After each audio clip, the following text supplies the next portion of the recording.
Quiet, numbskulls, I'm broadcasting. Hello, you're listening to the podcast, So There I Was. This is episode 187. Switch up. Auto missile. Eat a sandwich. It's just that easy. Right? You too can be a nuclear strike pilot. Oh my gosh. What a great interview. What a great interview. Right? Sparky, he's our first B-2 pilot, right? He is. And is he our first 17 pilot? Great. C-17 pilot? Maybe. Maybe? Definite maybe. Yeah. Let's go with the hard maybe. Yeah, because the problem is, look, we already screwed up Blanco Lirio and 141s. You know, people wrote in and said, no, you got that wrong. And, you know, I'm sorry. At 187 episodes in, I'm starting to lose track a little. Yeah, it's a thing. And by the way, Blanco Lirio was a 141 guy, and then he was a C-130 guy, because I met him in C-130 school in Little Rock. Okay. Back in like 1998. Okay. Yeah. But am I mistaken? Was he also a Phantom driver? So I don't think, no. He was in the what was it? Not Fallon, Nevada Guard. Yeah. But they went from F4s to C-130s, and he got in it when it was a C-130 squadron. Oh, okay. Because I thought he told a story about being in Phantoms, but I have him again. 187 shows in, I've lost track. I've lost complete track. I apologize, but I have. And quite frankly, I don't know what I did half the time last week or yesterday. Sometimes, yeah, for trying. or what I had of for shit lunch. Going on. It might have been a sandwich while I was on auto missile, but you know, eat a sandwich. Auto missile, eat a sandwich. Right? Wow. So well, listen, fantastic will. stuff. Yeah, folks, you will not be disappointed with this. He is very interesting, very humble, just like 99% of everybody we have on here. You know, not wanting to, toot their own horn, but man, I'm telling you, it needs to be tooted because this guy did a lot. He did indeed. In fact, he did so much. He did so much with us. We have over 2.5 hours we chatted with him. And so this is going to be a 2-part show. This week's show, the meat of it is about an hour and 12, hour and 15 minutes, something along those lines. And then we've got an hour and 15 or so with him next week as well. But as Vic said, he's humble, as many test pilots are, Okay. Oh, you just teased it. Yeah. Yeah. Okay. He's a test pilot as well. Test pilot. Yeah. Yeah. But it took him one try to get in. Yeah, only one try. I applied 17 times, never got in. Never got accepted once. He's a one and done. Fig, this proves I'm smarter than you, brother. I was smart enough not to apply. I did on a dare. It's like I dared them. Okay. I dared them to take me. And, right. And they wouldn't. Yeah. You know what would have been fun? It's just something I never considered at the time. But I mean, hell, what a cool ride and all the cool airplanes you got to fly. He'll talk about that. Oh my gosh. Yeah, that's the next one. Yeah. But hey, he opens with a hair raising on the back of your neck story. Even if you ride around in the back of a passenger airliner, this will raise the hair on the back of your neck. Yeah. And I really liked how he tied the bow at the end with all the systems knowledge, right? Yeah. Actually, yeah. I don't want to say too much about that. No. And then there was also a really we almost named this show Imminent Descent for 2 reasons, though. You tell him. Well, it's what he called. He was getting ready for an imminent descent, and then it goes into it. So and it's along with that story right up front. It's like out of the gate. So, yeah, that was a attention getter. That was good. And he went. He thought he wanted to go tactical. He wound up going C-17s. Got a couple thousand hours in, was it 4 years? It was short. It was short. I mean, he flew his tail off. Of course, it was right after September 11th. So, and those airplanes were in high demand. Those crews were timing out. I mean, they were flying and timing out, getting 30 days off, and doing it again. All over the damn world. And it was funny. At one point, I think he said something to the effect of, it was so tough. I would rather fly a 22-hour mission in a Spirit. I caught that too. It was like, holy shit, I didn't really think of it like that. But yeah, all the ups and downs. And one's harder on the body than the other. So, yeah. So he talks about some of the capabilities of the 17, though. I think it was eye-watering. Yeah. The strips the short strips they're able to get into, how they're able to make it. 500,000 pounds in and out of 3,000-foot strip. Yeah. How about that? 25,000 feet per minute initial rated descent. And with the cans open. Out. What? I know, right? What? And he said it was pretty violent. People in the back of the airplane, if they had passengers and they did that, it was a little unnerving. And I get it. I'd be unnerved. Yeah. I still remember to this day sitting in systems class in the DC-10 when I was a new hire at the airline, and a gent by the name of Gary Bird, who is retired, standing at the front teaching systems, who goes, "He who opens thrust reversers in flight dies." And here they are opening 4. Yeah. Now, it was designed to do that. Yeah. However, I'm assuming on the DC-10, it was not designed. That was not designed to do that. Yeah. That was that would be my summation as well. Yeah. But what was interesting was he talks about what they said about it on the ground. I found that fascinating. So listen for that. Oh yeah, I did too. Yeah, them coming in with their cans open. So how about reversers? How about not being in sequence with your self-defense system and popping off a bunch of flares over a POW camp in Afghanistan? That's a good story. Is that a problem? Well, not for me, but I bet it was for the Afghani prisoners at the time. Light up the night sky. Magnesium flares coming down on top of your little hooch. Yeah. Probably burned 1 or 2 of those to the ground. Oh well. And then how about this? One push button, all 4 engines. Boom, start. Right. It's how I start my laptop. Isn't that how you start up bomber. 4 engine jets? One button. On the B-2 bomber it is. Yeah. That's pretty damn Which makes cool. sense, right? Yeah, push one button because you don't have time to sit there and go through a checklist and check each engine and make sure it's coming online and the engines are within their limits. And the computer does all that for you. Yeah. Snap, boom, go. Yeah. Then you switch up, auto missile, and have a sandwich. It's that simple. Everybody should be flying B-2s. Switch up, auto missile, eat a sandwich. Yeah. You know what? I think we should get out of the way and listen to Sparky talking about that. Here comes Sparky. Don't sit on that B-2 ejection handle. You may need it. Don't sit on that. This here is a true story about crossing the pond at night in the world's smallest cockpit on the tanker through the weather.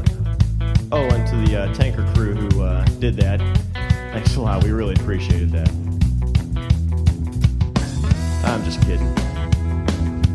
No, I'm not.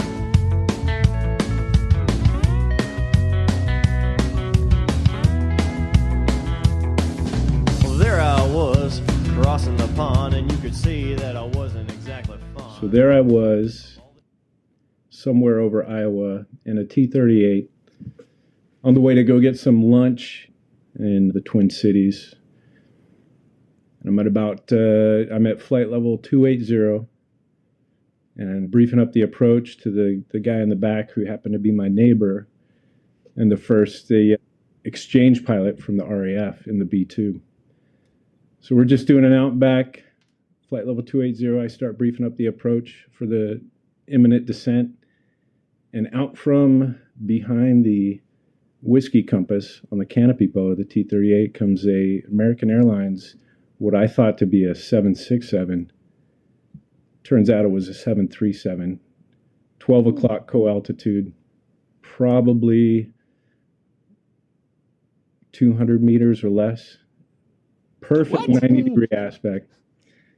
And long story short, didn't run into him, but I don't think I could have done a better job trying to hit him had I seen him before they appeared. God. What? He wasn't kidding about imminent descent. Greetings, everyone. Repeat here. And that is how a terrifying aviation tales begin. Welcome to So There I Was. I'm at home in New Hampshire. How about my co-host? Where are you at, Fig? I am blessed enough to be at home in Kearney, Missouri. Yes, the Chiefs won 20-3 today in overtime over the Colts. Sorry, you Colts fans. And it is our distinct pleasure to welcome Sparky to So There I Was. Welcome, Thank you, Sparky. indeed. Welcome. Yeah.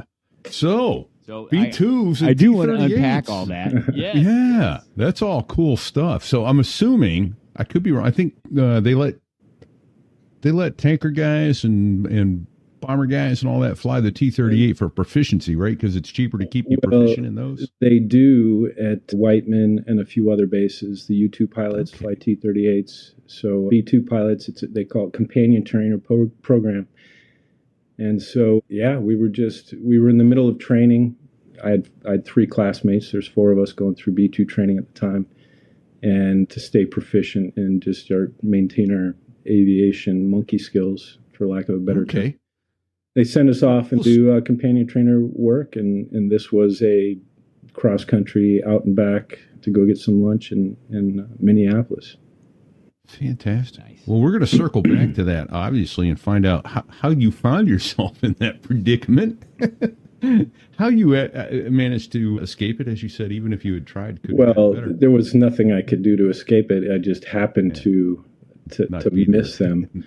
It was so close that I didn't have enough time once I saw them to either pull or push to avoid flying right through the wake vortices of the commercial airliner. So we hit the road bump or the speed bump. We were doing 0.9 Mach at flight level 280. And needless to say, we were both like, holy shit, what the hell? We just about hit an airliner. 2992, yep, you got 2992, yeah, 28 or flight level 280. Call ATC, and they responded, no, that airplane's at 290, you're at 280. Like, no, we almost hit them. We almost hit them, and somebody was off, and so, and of course my Type A RAF Tornado pilot in the back, high-speed guy, he's like, oh, you're not doing a good job trying to explain to ATC what just happened. So he tried to explain with his British accent, and they said, hey, here's a phone number, give us a call when you land. So we gave him a call, but before that, the only symptom we had that anything was up, other than almost running into an airliner, was on approach in the T-38. We calculate our approach speed based on our fuel weight, and then we cross-check it with our angle of attack. For you Navy and Marine guys, there are some Air Force guys that use angle of attack, and weird. And our airspeed did not match our angle of attack for on-speed approach. So you fly the most conservative, and we landed. So that's the only symptom that we had anything wrong. We call ATC, and they said, yeah, we ran the tapes. You guys were at 280. They were at 290. No harm, no foul. We broke the jet due to asymmetric over-G hitting their wake turbulence. And so we left the jet there, drove home.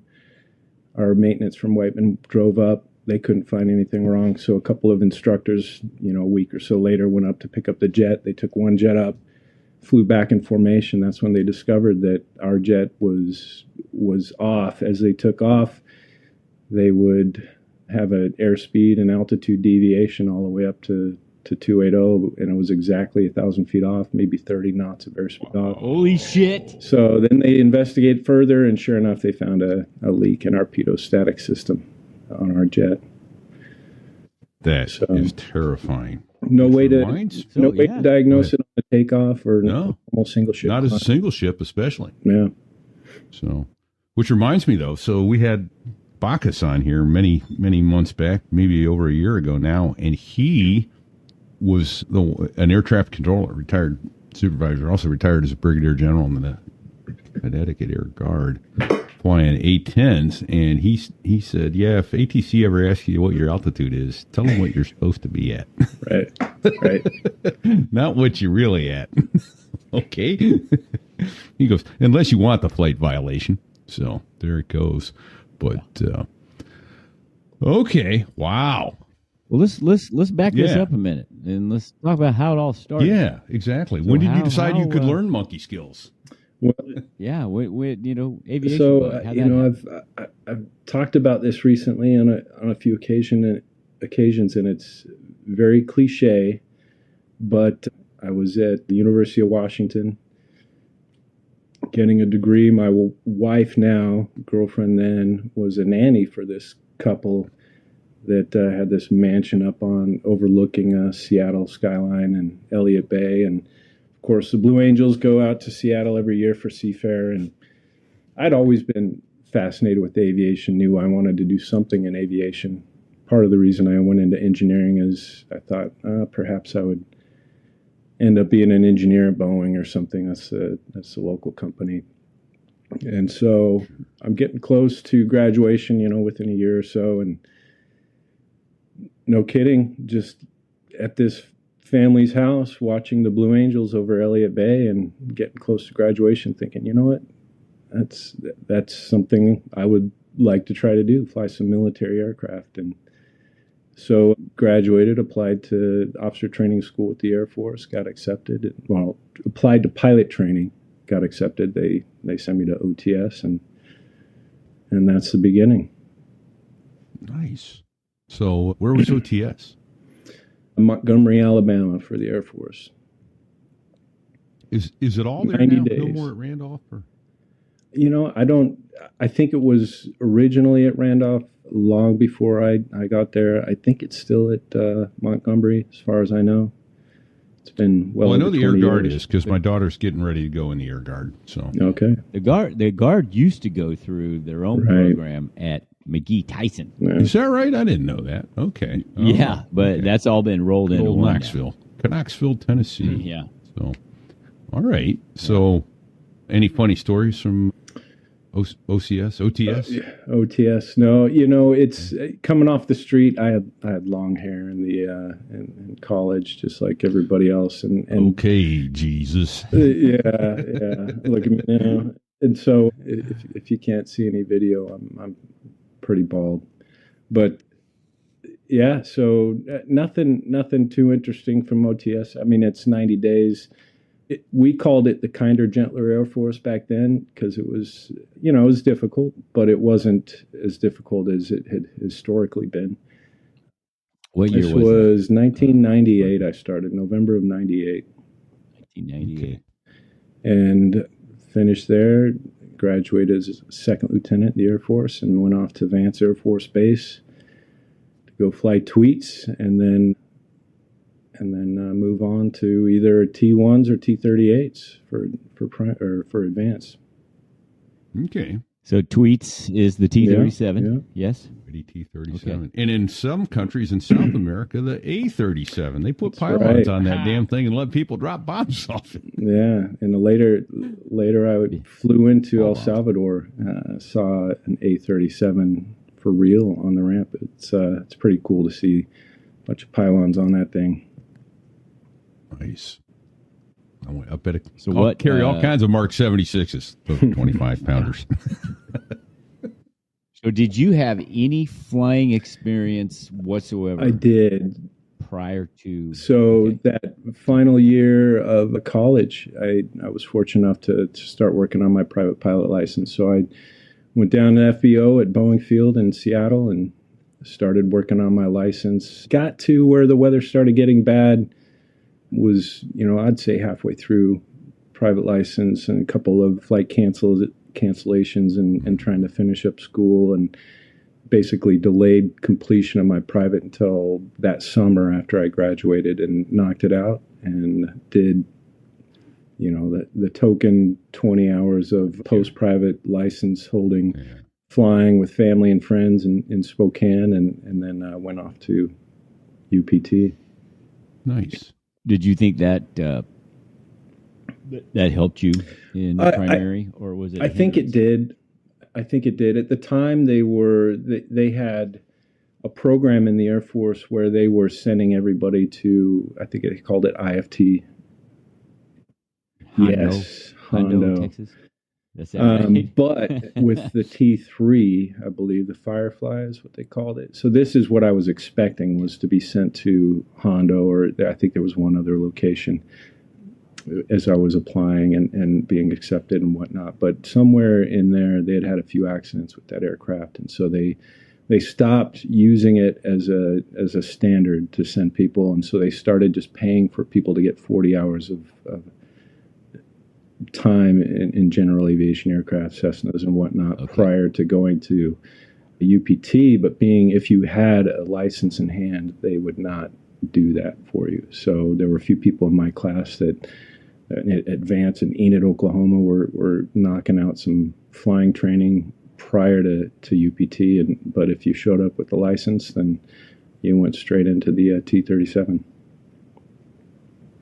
Nice. Okay. And that's interesting. The T3, I've never heard of it before. Firefly, made by Slingsby Aviation, a British aircraft manufacturer. So, all right. Oh, very cool. Yeah. And so, what did you get your private in there out down at Boeing Field? They start you off in 7.3s, or? Yeah, Cessna 172. Nice. So, nice. I think I took to it pretty naturally. I feel like I've been pretty fortunate that I take to those challenges naturally. So it came pretty easy to me, I would say. Okay. Well, what? No, go ahead, no air sick. No. Well, I'll tell you what. Air sickness. Yes. So when I'm at the controls, and I'm sure a lot of people can relate, when you're at the controls, you're less susceptible to nausea and motion sickness. But when I'm not at the controls, yes, I am susceptible. There's a few occasions. So in high school, I was, aspiring aviator, but fascinated with aviation. I had a summer job working wheat harvest, emptying wheat trucks at a grain elevator in central Washington. And my sister also had the same job, but worked at an elevator outside of town. And there was one of the farmers I think it was probably a Piper, something small. And he offered to take us up for a flight. This is going back into early high school for me. And so she's like, oh, my little brother really likes airplanes. He should come along. So we hop in his plane, start flying around central Washington, flying by my brother who was working at a different grain elevator, and did this low, high-speed passes, as high speed as a Cherokee could go. And then right after he passed the grain elevator, he pulled up, climbed a few hundred feet and then pushed over. And this was right at the beginning of the flight. Right when he pushed over, my insides started to want to come out. And I was too proud to say anything or do anything about it. So I'm expecting the flight to be, 20, 30 minutes, but he proceeded to fly all over Washington, central Washington, down to the Tri-Cities. And the whole time, all I can think about was, I just want to get back on the ground. And I did not make it. And I was too proud to do anything about it.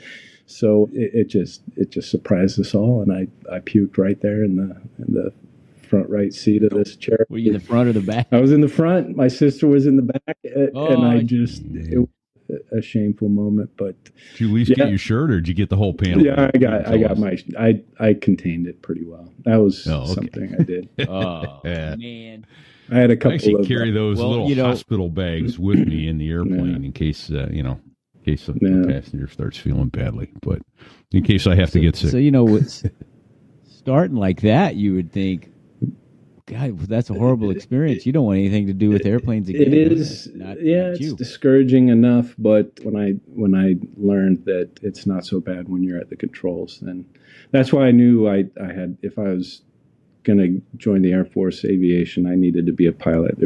I couldn't have been a navigator or engineer. There's no way. Oh, right. Yeah, no way. Not. So purely due to the nausea and motion sickness, not for any other reason. Okay. Did you have any near-death experiences in the T-37 in flight? I did not. It was. That's good. Yeah, okay. It was a good little plane. I did have a couple of episodes on my first few rides with one instructor in particular who liked to demonstrate some of the maneuvers with a little bit of a surprise, but muscled through those and actually was given nothing but good feedback all the way through T-37s. Hey, you got this program wired. You're good to go. And of course, my desire was to go the tactical route and track into T-38s, but that did not come to fruition. So how does that So how does that work? Exactly. How does I beat that you work? to it. How do you select? Yeah, how's that work? So in the Air Force, and Vance was a joint base at the time. So I had Navy and Marine classmates and instructors. So the way the Air Force scored during training was, you had your daily ride scores, and that it's kind of analogous to college, where you'll have homework and daily assignments or weekly assignments, and then you'll have midterms and finals, and the midterms and finals are weighted much heavier than your daily assignments. So we had, I believe it was at the time 4 check rides throughout the program, and they were weighted so heavy that you could do fine and nail all your daily rides and be doing just fine as far as proceeding towards graduation. But if you had a bad check ride, or let's say an evaluator pilot that maybe didn't like you for some reason or other, and just decided to give you a few extra downgrades, it had significant impact on your overall grade. And there's a lot to it, but bottom line is I did not track T-38s despite all the positive feedback I was getting. In fact, I did at track select night. It's a big night, they have a big party, and everybody finds out where they're going, and they hand out awards, and my instructor cadre, I won the top stick award for my flight in T-37s, but did not get what I desired in tracking to tactical. So, and there's various reasons. Every class has a certain number of assignments going to the heavier fighter tracks, and so you could just be dumb luck, bad timing. But it was interesting. They, the squadron commander of the T-37s after track select called me into the office, because I think I was a little surprised. The instructors were a little surprised. A lot of, all my classmates were a little surprised at the way it all played out. So he called me in, and he said, he had the gall to tell me that, well, we keep track of your Navy score. I think you call it NSS. Is that right? Navy standard score. Yeah. Yeah. And we were, they weighted all the rides equally, as far as I understood, not just, they didn't heavily weight check rides. And so he's like, hey, your NSS was, off the charts compared to everybody, but unfortunately we have to score you based on the Air Force standards. No pressure on the check ride. Holy shit. Right. It is kind of unfair. And I didn't have bad check rides. They just, as compared to the 2 guys in my flight, that they also weigh kind of rank. So your senior ranking officer in your flight as a student, they get a little bump from just having a little more responsibilities throughout the year or throughout the 6 months and whatnot. So, okay. Hey, I went through a period there where I couldn't understand what anybody was saying because of robotic static and shit.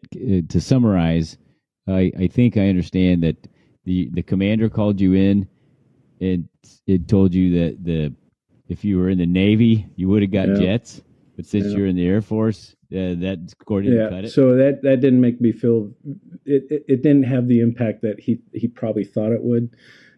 So, long story short, you did great, but we screwed you anyway. Right. Long story short, I don't want to get hung up on my woes of the first 6 months of my Air Force career.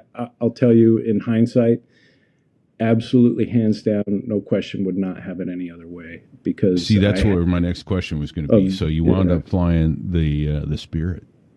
Yeah. But, okay, so tell us. What's that path after T-37? You can't go. Yeah. So T-37s, I tracked to the T1, which is it's a biz. What is that? A Beech 400. Looks like a little business jet, like 6-passenger business jet. And so that when you fly that, you track into mobility or tankers or C-130s, and some classes would go to bombers from there. But I was top graduate out of that, so I was able to select, when it came to assignment night, what I was going to fly in the Air Force. I had top pick, and there you go, there's a T1. So, and that's advanced T1. I may have flown that actual plane. But Sticks has one up on our picture. Thank you, Sticks. So at the time, I had been married for, let's see, this would have been 98. I was married in 97. So I had newlyweds, and to my high school sweetheart, we had dated 5 years before getting married. And she was pregnant. I think we got pregnant during pilot training. So on our drop list for our assignments out of pilot training was C-17, which at the time was nearly brand new. Right? Yeah, and it was for mobility, airlift, tankers, all those options. It was one of the newest, sexiest planes to fly, and the assignment was to McChord Air Force Base, which is in my home state, just down the street from where I went to school. So, yeah, perfect. So chose C-17s out of McChord. Started flying there in summer of 2000. And so got about a year of experience flying airlift, rubber dog shit out to Asia every week. And then September 11th. Like. Yeah. and then never went back to Asia again after, well, at least going westbound after September 11th. Okay. So, yeah. Oh, yeah. Yeah, I bet you got real busy after that. Yeah, it was interesting. So any challenges there in the T1? Any fun stuff? Any emergencies? Nothing in the T1. It was pretty vanilla. We have the typical sortie was 2 students and an instructor.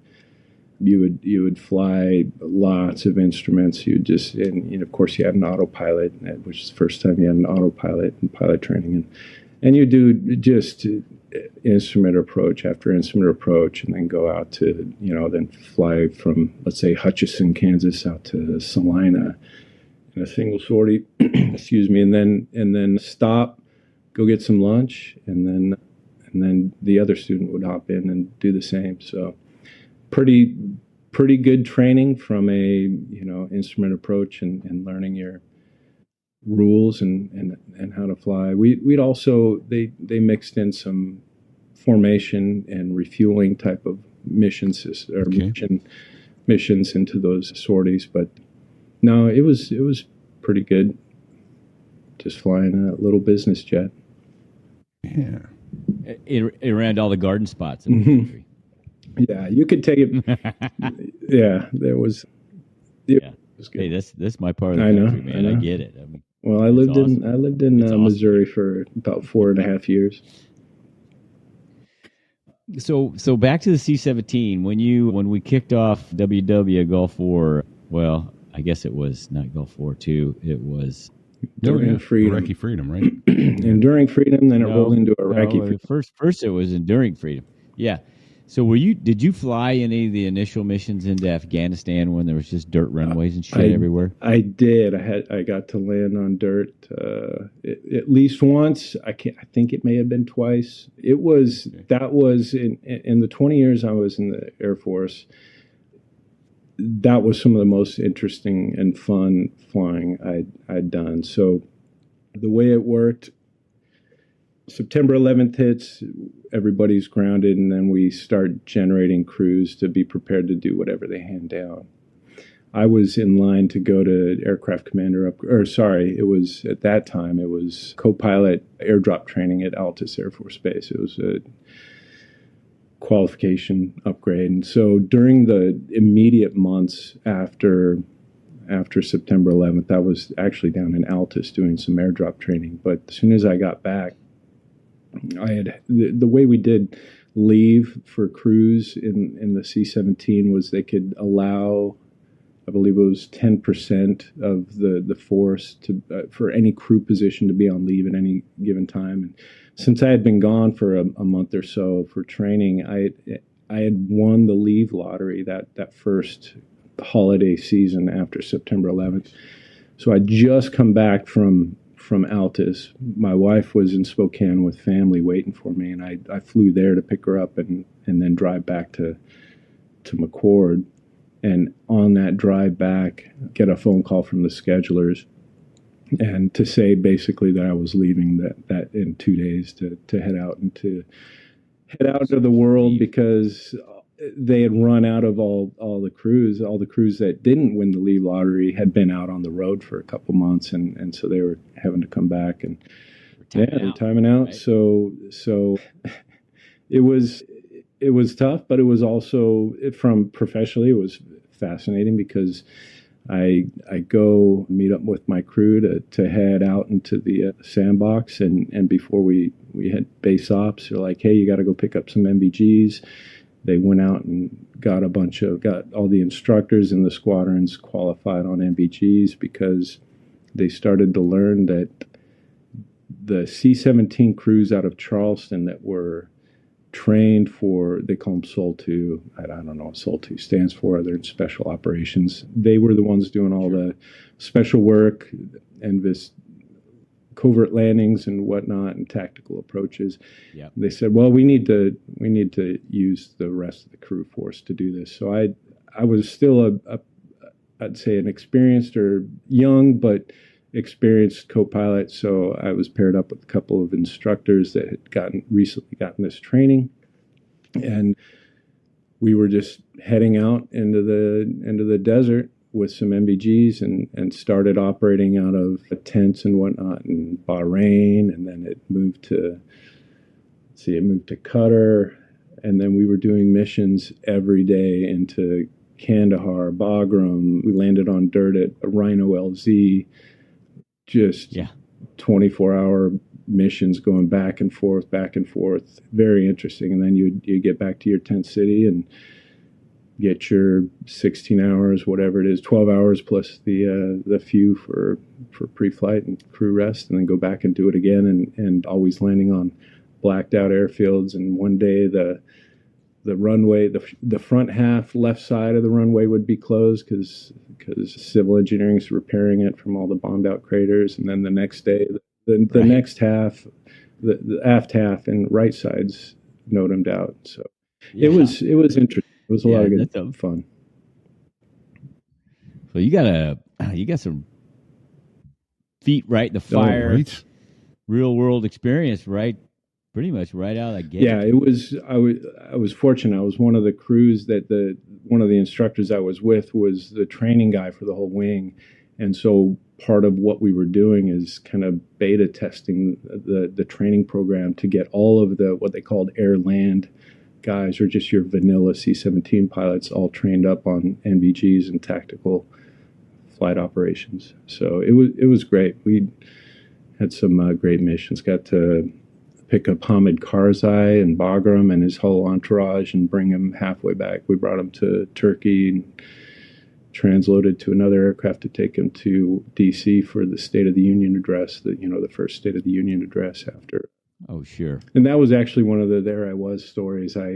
We're flying along from Bagram to Turkey, Incirlik, Turkey, and when we would carry DVs and whoever it was, they would put they called it a comfort pallet on the C-17. It was basically a set of labs.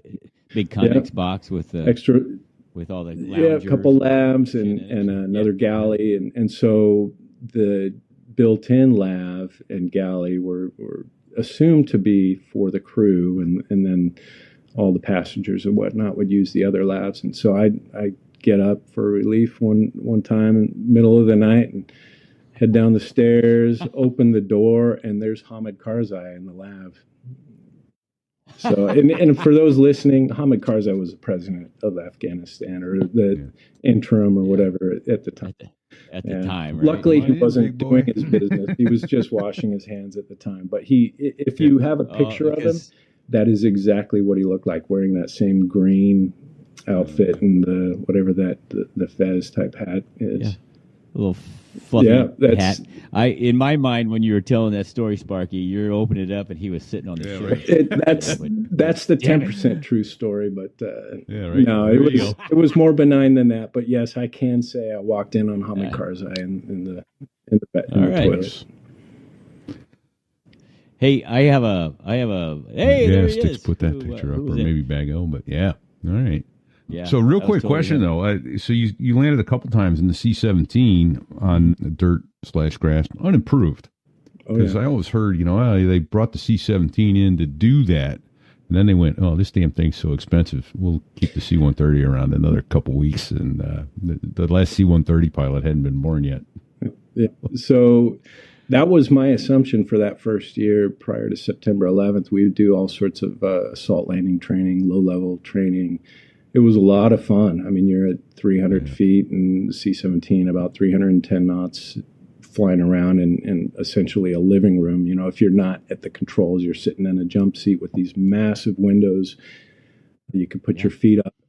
I got a few hours in the exactly, the rack 'em and lack 'em. And so, and the whole time that first year, I'm like, I don't know why I love this training. It's great, but they're not going to put these planes in harm's way. They're too pretty and expensive. And sure enough, we got to do all of that stuff. We did all of our tactical approaches, deploying all 4 thrust reversers in flight for a tactical descent. And okay, let's stop right there. All right, hang on. Yeah, that is unique. That is you. There's not a lot of airplanes you can do that with. Yeah, so. In fact, we used to say, he who opens thrust reversers in flight dies. Yeah. Well, it was designed to do that. It was. So my guess is, and tell me if I'm wrong, you come down like a fucking gun. You do. When you got with a lot of guns. It is a lot of fun. What you do if you're trying to make most fun is slow down to your min maneuvering speed up at altitude, call it 28,000 or above. Slow down your min maneuvering, just start deploying the reversers. You deploy them symmetrical. About what speed is that? Oh, geez. It would be rough. Ballpark. If you're above 30,000 feet, maybe 210, 220, something like that. Pretty slow indicated. Yes. But it's thin air. Would your min maneuvering clean, right? Min maneuvering speed, would that be like similar to best L over D? Yeah, similar to a commercial airliner. Angle of lift attack. over drag. Thank you. Thanks, Fig. So you just slow down to essentially your min maneuvering or stick or close to stick shaker and deploy the reversers, deploy your speed brakes, and dump the nose. And for the first 30 seconds or so, you can get you'll see 25,000 VVI vertical speed. So dear God, per minute. And hold on a second. Yeah, see what that is again? 20. Wait, hold on. You said 25,000? Yes, but that's not your sustain. So that's what you get when you start slow, and then you speed up. Minute deliverable comes into play really quickly there. You speed up. You dump the nose. 25,000 feet per minute rated descent, and we always in big airplanes never descend faster than your what we call a minute to live. So if you're at 1,000 feet, you don't descend at 1,000 feet per minute. Right. So you dump the nose, and that's for a very brief amount of time. You speed up, then you capture your pitch attitude that will maintain your maximum either Mach or airspeed, and it'll settle out at about 12,000 feet per minute descent. That's still the whole time eye-watering. Yeah. The whole time the buckets are out. So you're not. I mean, you're coming down like you're coming at altitude right now. Yeah, it'll last a couple minutes. And then because the risk you're is 25,000 feet, 12,000 feet a minute. You've got a couple minutes. That's right.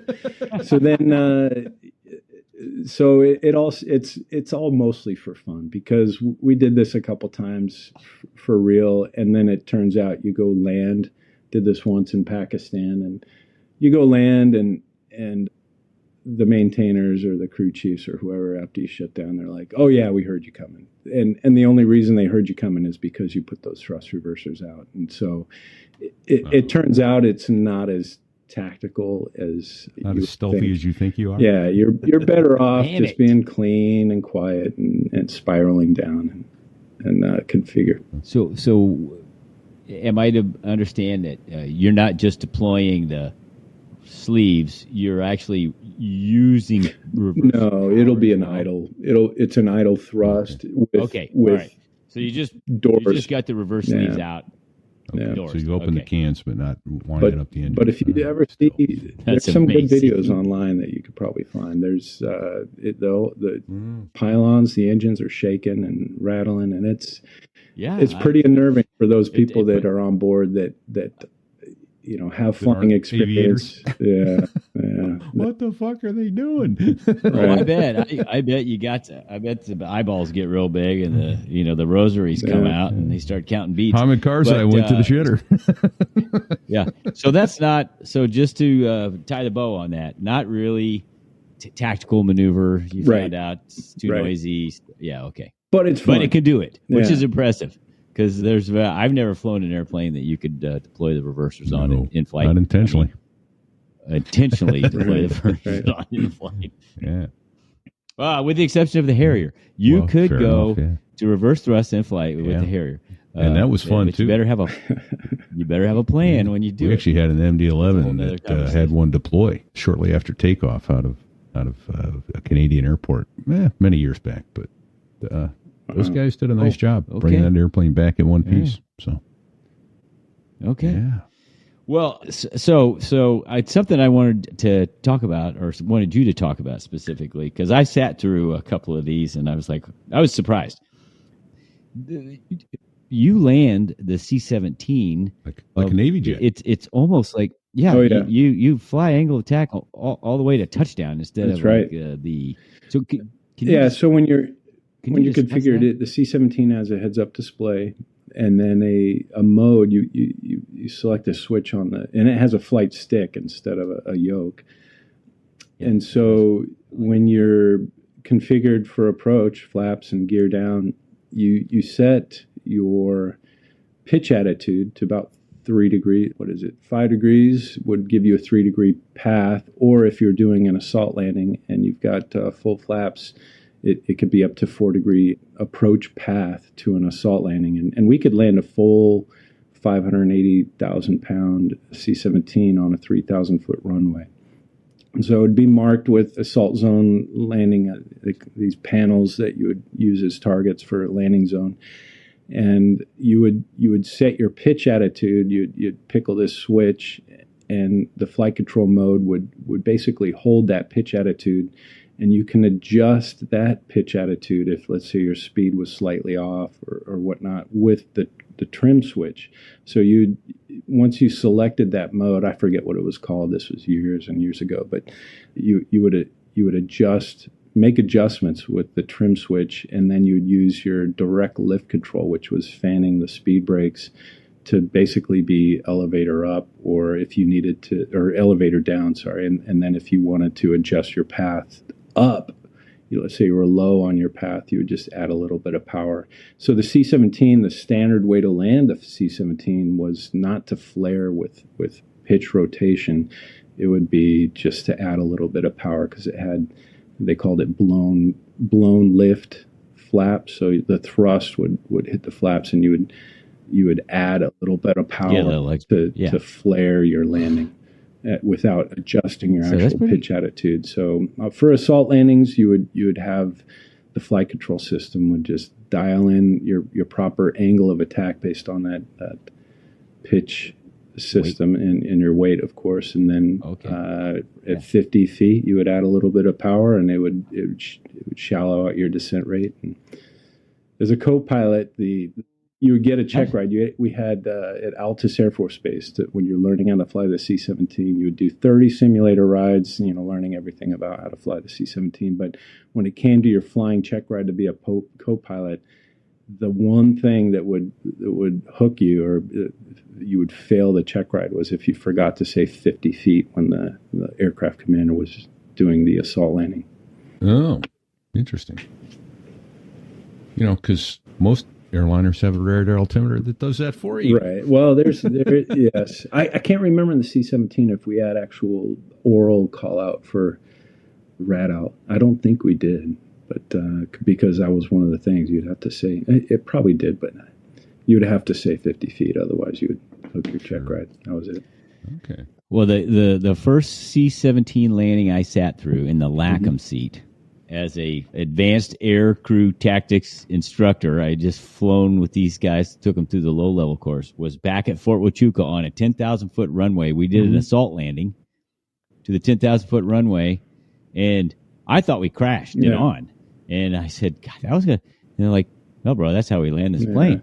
I'm like, Okay. For an assault landing, yes. But normal, we would try to grease it on like any good Air Force pilot. Okay. Well, we were in the tactical mode, and so they did a tactical landing, and I was just a little surprised by the abruptness of the arrival. And I mean, that it was basically, it looked to me like an angle. You flew through an angle of attack all the way to the touch until they touched the road. With the heads-up display, it was pretty nice. You would dial in a flight path angle. Put the thing on the thing. There was a line that would project out onto the landing spot, and you had your flight path marker, which was where your aircraft was flying, and you would put the flight path marker on the I can't remember what they call it. Whatever it was, you just put the thing on the thing. This is a reoccurring theme. Absolutely. They made it. So the question is, they made it easy. We're making assumptions that people know what a C-17 is. Would you describe for people what a C-17 actually is? A C-17 is just a big cargo aircraft that was, I would say, designed to carry an M1 Abrams tank into a 3,000-foot runway. Right. So M1 Abrams tank is, I believe, about 150,000 pounds, something like that. And so it was by far.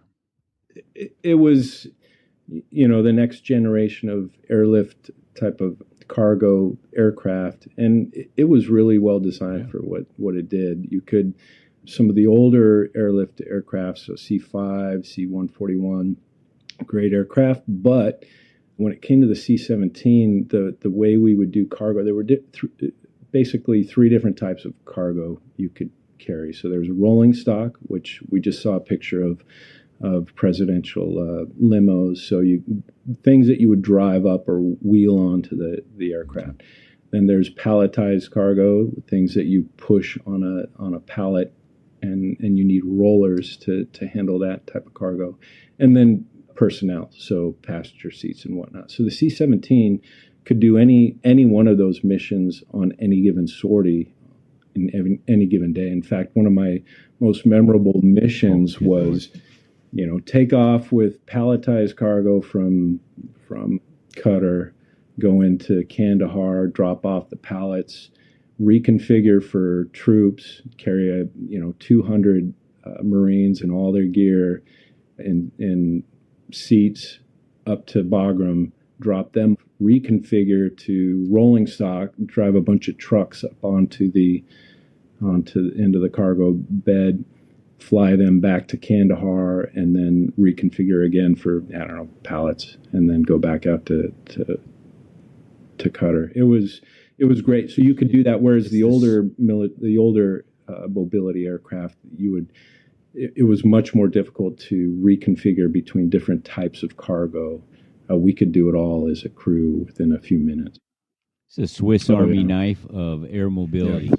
It's strategic air mobility. That's a good description. Yeah, and it's put the thing on the thing. Yeah. Max weight on that thing, roughly 585, I believe, was the max gross. Yeah. Wow. That's a whole lot of airplane. Yeah. Holy shit. Awesome. Yeah. Right. For real. Yeah. So you went from, I don't want to speed things up. C-17s, you became aircraft commander C-17. Yeah. And then how many hours did you rack up? I think I left after about 4.5 years at McCord with just over 2,000 hours, something like that. That's a lot of time in 4.5 years, repeat. Yeah. It took me damn near a decade to get that in single engine. And I'll tell you, after September 11th, almost all of it was flying in and out of Afghanistan and Iraq. So, and all the stands, support bases outside of Afghanistan. Did you do it so often you got the frequencies memorized? You probably had the course rules memorized. I still up and down the boulevard. My current job, I do the same thing almost every day, and I don't have the frequencies memorized. I've got the towers. That's good. And ground, but I'm not that type. That's good. Well, and in I operate off of the iceberg principle with yes, penguins. Absolutely. You put more penguins on, other penguins got to come off. So I try to keep as many penguins as I can at a time. The other small shit, I don't even try to. My iceberg keeps shrinking.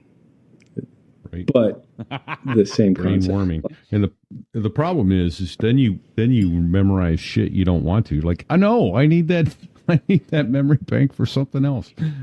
I don't need that insignificant data that I can look up. Oh well. Man.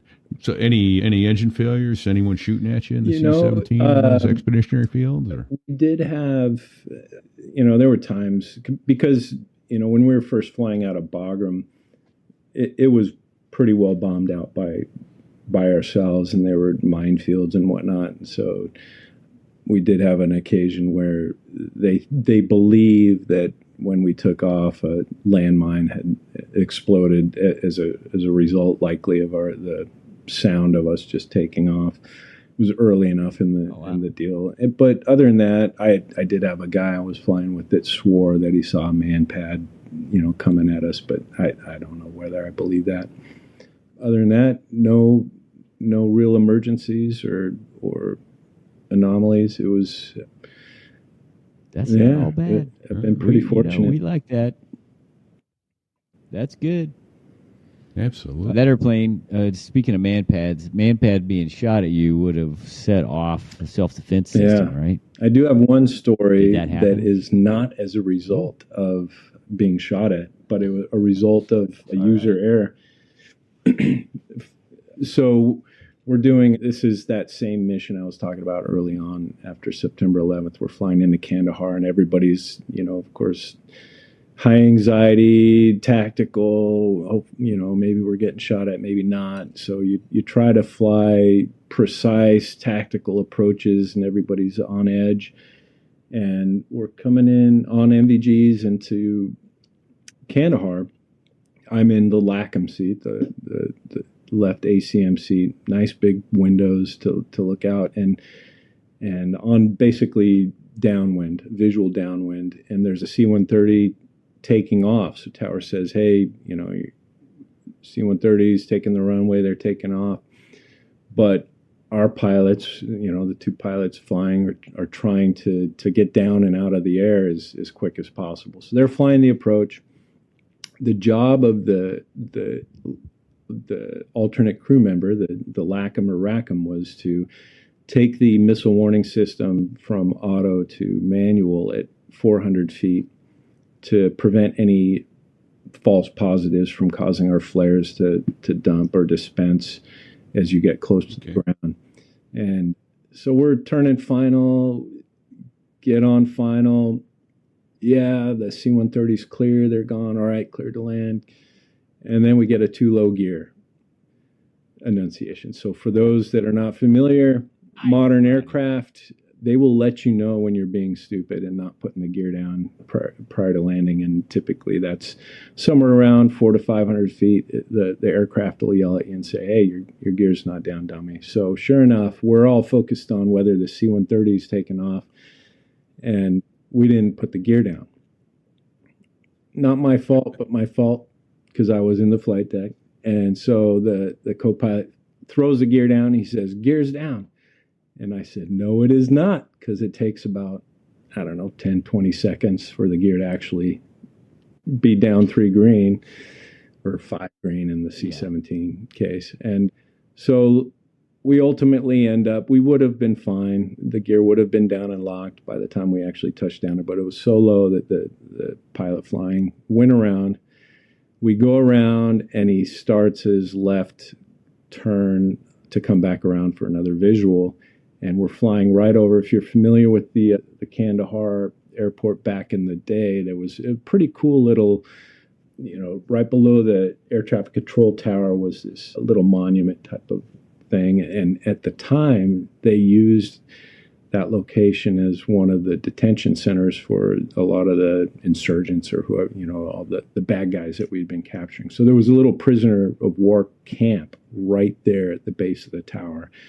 Of course, we turned right over that camp, and we're 400 or 500 feet climbing out, left turn, and the world just lights up. Just, we're on NVGs, so any amount of light with NVGs, the display light up. So sure enough, we got an erroneous hit on our missile warning system. It could be a fire, it could be a campfire, it could be anything, and we dropped a bunch of flares right on top of that camp as we were climbing out. And that was because I neglected to, as we were neglecting to put the gear down, I neglected to put the missile warning system into standby, which got their attention. So you go around and fly right over the camp and all of a sudden drop a bunch of flares on it, making a bunch of noise in the dark. So it was good times. Those were the days. Good times. These are long past memories, man. That was a long time ago. Nice. Yeah. That one came right out. You probably forgot it was there. Can still see it, I bet. Oh yeah, that's a show title in there too. Not my fault. That's right. My fault. Yeah. Sorry, not sorry. Yeah. Oh man, fantastic. All right. So 4 years in the 17, and so how'd you wind up leaving that airplane? Well, so being one of those guys out of pilot training that wanted to go tactical, I'd always had that desire. I also had a desire to go to test pilot school or to be a test pilot, chuck gig or whatnot. So that was always a long-term or, far out goal of mine. And the way the B-2 hired was they would just offer up every year, every 6 months, they would accept applications to go fly the B-2, be a part of the program. So found out at some point, hey, applications are open.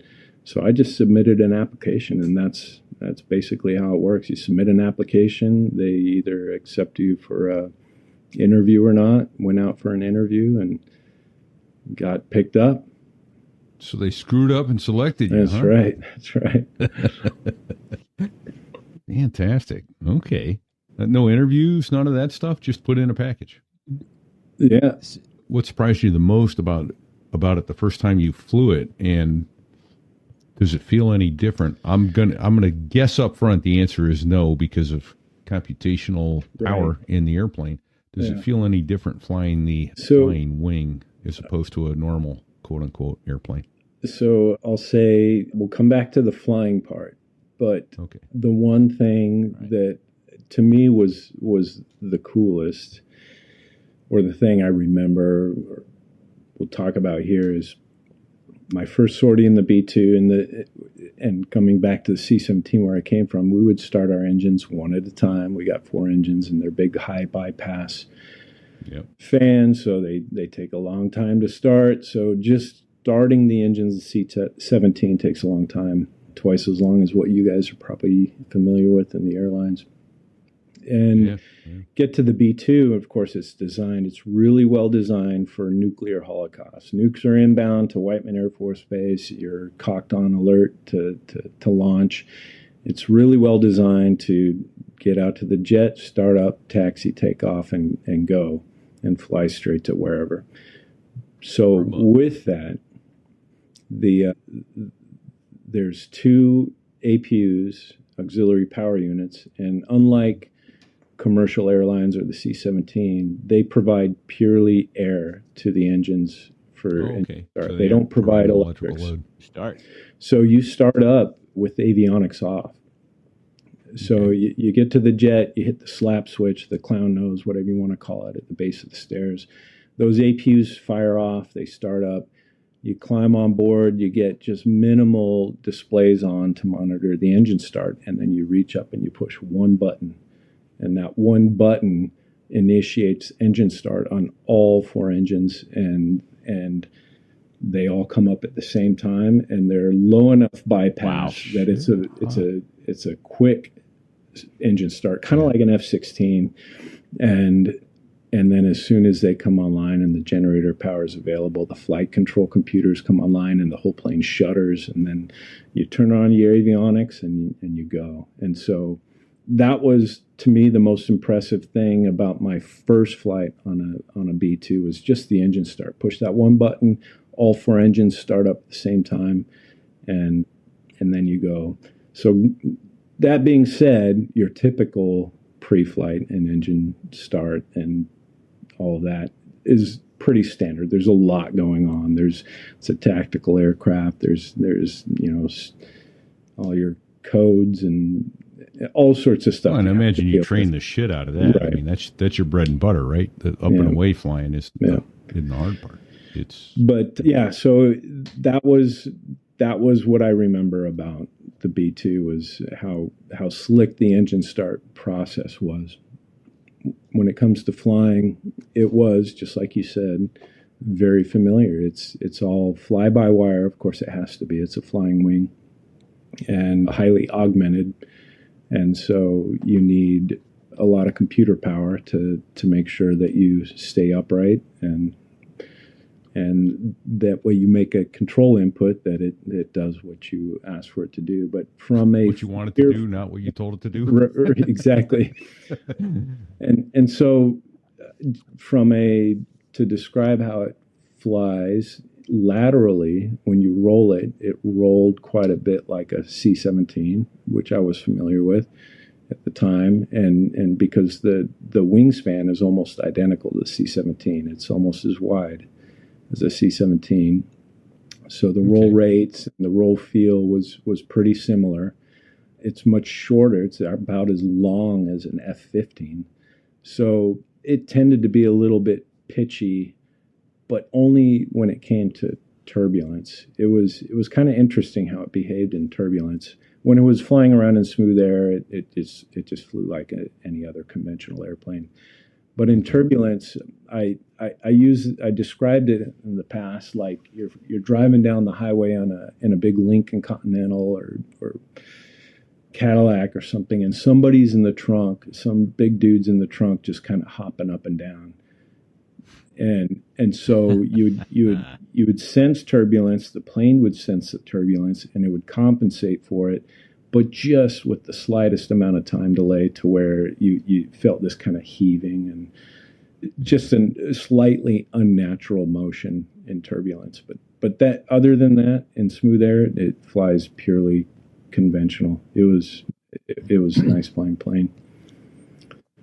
What about you? Yeah, it was the same. You'd step on the rudder. We with the way the landing gear was configured, the mains were far enough away from the center line to accommodate the weapons bays that we had a limitation of 2 degrees of drift at touchdown.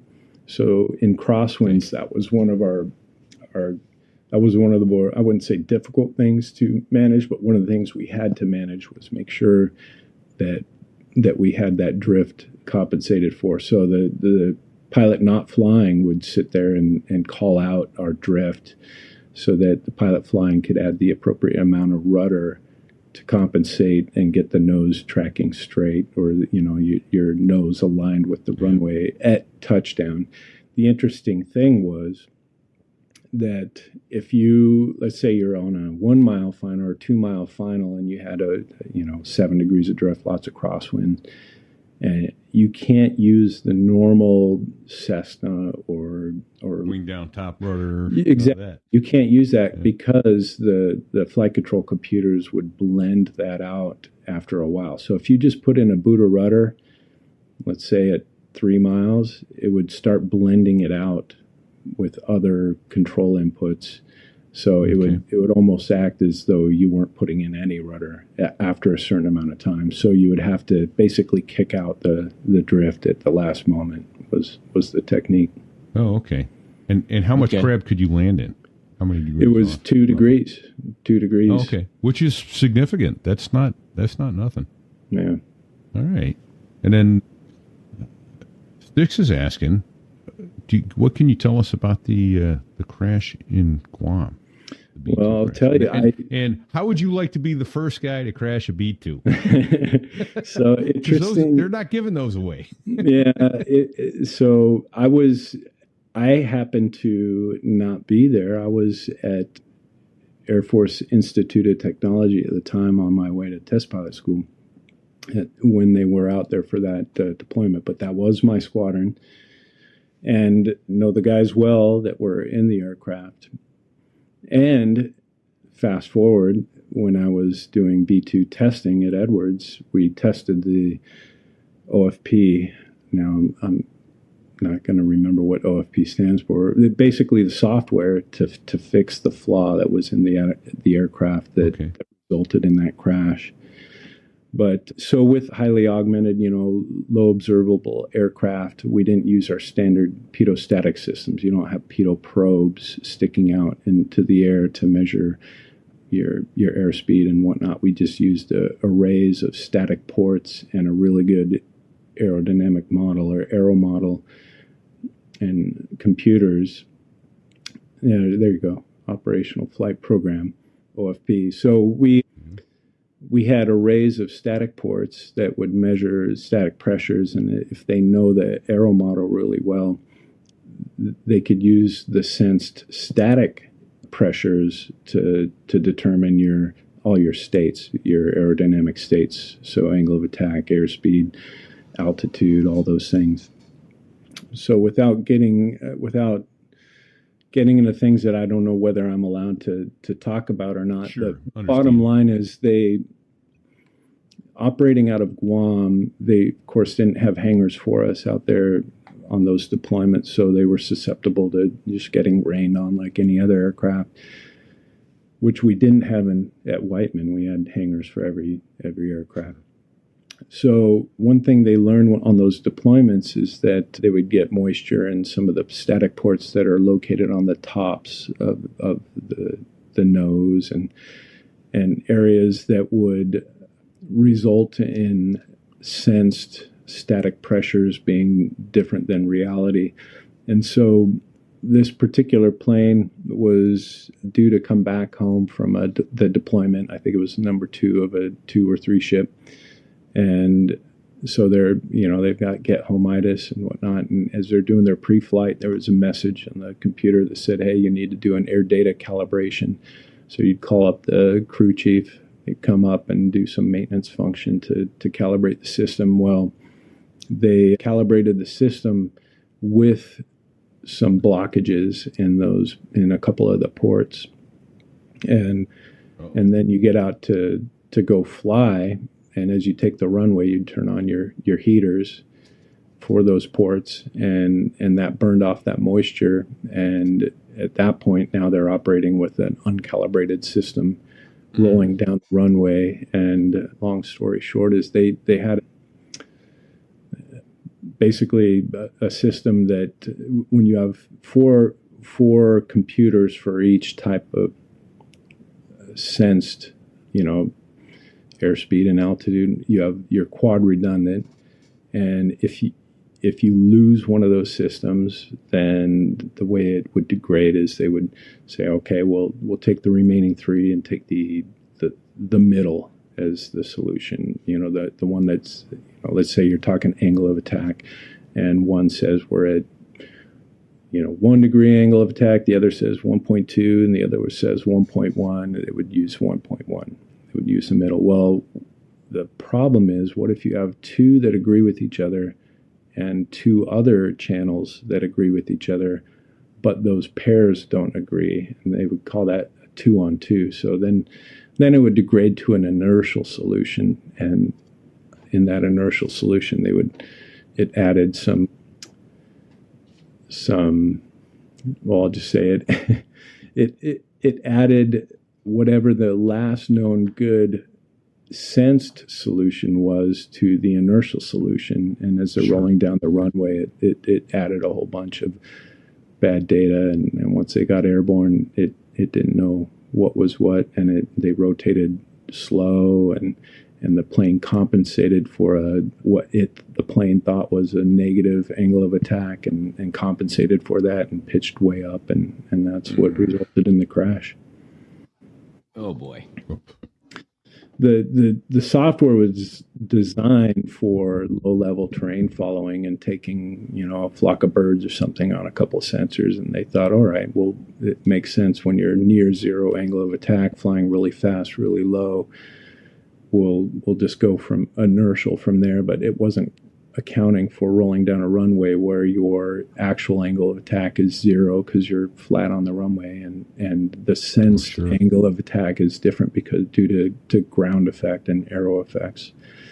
So that's kind of bottom line how that whole thing played out. Man, yeah, it makes total sense when you talk about it like that. It's just like, oh man, of course. Bad data. Garbage in, garbage out. That's I guess right. That's what it boils down to. Garbage in, garbage out. Oh, holy shit. What a horrible way. And what's the price tag on one of those, by the way? Oh, geez. Roughly. So they would tell us, you're familiar with OPRs, Officer Performance Reports? Yeah, sure. Yeah. So, your typical OPR, you would put those high numbers in to say that you were, you commanded a $2 billion, blah, blah, blah, this and that. So when you take the whole, when you take the entirety of the B-2 program development and buy, I think their original contract the original plan was for, maybe 100 B-2s, but then at some point, politics gets involved and they reduce the numbers such that when you take the price tag of development divided by the number of aircraft, it equates to about $2 billion a plane. But if you were to, use scale and whatnot, the actual airframes themselves would be somewhere at the time more closer to, $700 or $800 million, something like that. Yeah. More than I have in my banking account today. A little bit. Just saying. Yeah, a little more. So after, so did you apply to test pilot school whilst you were flying B-2s? That's right. Is that the first time you applied? It was. Had you always applied? My timing my whole career timing worked out perfectly for me because I applied to the B-2, I got picked up. I applied to TPS, I got picked up. It was great. I applied to test pilot school 7 times. No, you didn't. I did. It was you've got an IQ of 47, dude. That's why they wouldn't let me in. Which is one number higher than me. So just so long as we're clear. In your defense, a lot of it is timing. It's very much timing and need. And so when they need a C-17 test pilot or a B-2, that's how it works. They're like, all right, let's. ASVAB waiver. Bingo. ASVAB waiver sticks, you bastard. Or maybe that was Bago. Yeah. No, so it was kind of a joke. This guy, Gino Linfante and we applied every single, every 6 months or whatever you could apply. I kept applying. Every time I thought of it, I would apply. Never even got a thanks for applying. Wow. All right. There were a lot of F-16, a lot of fighter guys there, I would say. Folks, kind of an awkward point, but we're going to end today's show. And as always, we want to say thank you to our veterans that are out in the world doing all the things they do for us. And a special thank you to their families who are there for them and allow them to be able to do that with a clear conscience. Makes it possible for the people to serve. And they're the least thanked of all. So we're grateful for that. Freedom ain't free, is it? Repeat. No, it ain't. Indeed. Hey, thanks also to Dave Hamilton over at backbeatmedia.com who helps us with our advertising and the know-how to even get this show up and on the internet and the interwebs to you. There's a lot of webs to push through. Right. Thanks to Dave. Also, thank you to all of you who have lost your mind and donate money to us via Patreon. We are very appreciative and humble, but we question your judgment every time. But we're so happy you do because you keep the lights on. I mean, literally, for this We're program. able to keep doing this. This is a labor of love, but we're able to keep doing it because you people are so generous in helping us out. So if you are listening and you're not a donor and you would like to become one, go to sothereiwas.us/Patreon, and that will bring you to the page where you can sign up. We try to give you a little extra. I've been very lax about getting the extras up to people, so I'm going to start getting those together. I think I have one of my favorite daughters hired to start working that issue for me. Only one of them? Yeah. Excellent. Excellent. There you go. Exactly. Hey, or one other one. sothereiwas.us/donate is the other way to give us money if you don't want to do the Patreon thing. So thanks. Yeah, it's greatly appreciated. Sticks, Bago, big thanks. They were there in the background today, making it happen for us as usual. They're literally the brains behind the operation, and they make it look really easy for us. Yeah, they do, and I don't know how they get things up so quickly. And we will mention, so this episode was not live streamed and is not available on YouTube, and there's a specific reason for it. There is a specific reason, and we're not really at liberty to share why. We'll just leave it at that. This one isn't on YouTube. You get to hear it here, and we're good to go. But we didn't want to risk putting out something that maybe we shouldn't have, so we didn't. Yeah. And it's not an omission; it was on purpose, and I promise you, there was tactical reasons behind it. Yeah. So, how about giving us a 5-star rating? Oh, I'm sorry. That's okay. Let's go straight. Badass first. Yeah. Badass. Thank you, Badass. That's BDS Aviation. Brad Silcott. Yeah. BDS Aviation Photography. Gives us all the great pictures that we use on our website. Fantastic stuff. The man's an artist. I wonder if he has any B2 photos. I doubt it. Could be wrong. But maybe they're up there and you just can't see them because it's stealth. But, how do you see it? Yeah. I mean, until it's right there. The cloaking device is on. Right? All right. Now, a little bit of that noise in the background is going on. But, you were going to mention something else there. Seriously. Give us a 5-star rating. That helps in so many ways. And if you can't give us 5 stars, if you give it to somebody else. But honestly, if you really can't give us a 5-star rating, tell us what we could do to make it 5 stars for you. We are indeed trainable. Review at sothereiwas.us or fig at sothereiwas.us. But and share the show. Yeah, and that's free. Share the show. Take people into a room, hold them hostage, make them listen to the show, and or just tell 2 friends. How about that? Tell 2 friends. That's easier. Taking hostages, that kind of ruins the mood for them. It might get a little sticky, so don't. Right? Now, that sound you're hearing in the background. What is that? That's the magical dulcet tones of the gringos that are those gringos, the US-16 pilots that make the Air Force sound fantabulous. Yeah. They have 4 albums, not a bad song.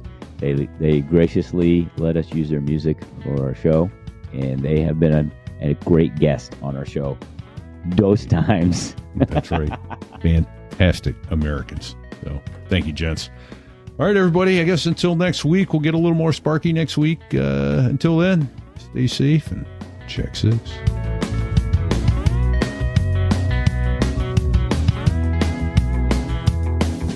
Well, there I was, crossing the pond, and you could see that I wasn't exactly fond of all the shit I was wearing on that day. Now an F-16 is cramped enough, but it's even worse with all that stuff supposed to save your life. But we knew there was no way. 'Cause when you're going down the North Atlantic, man, it's over.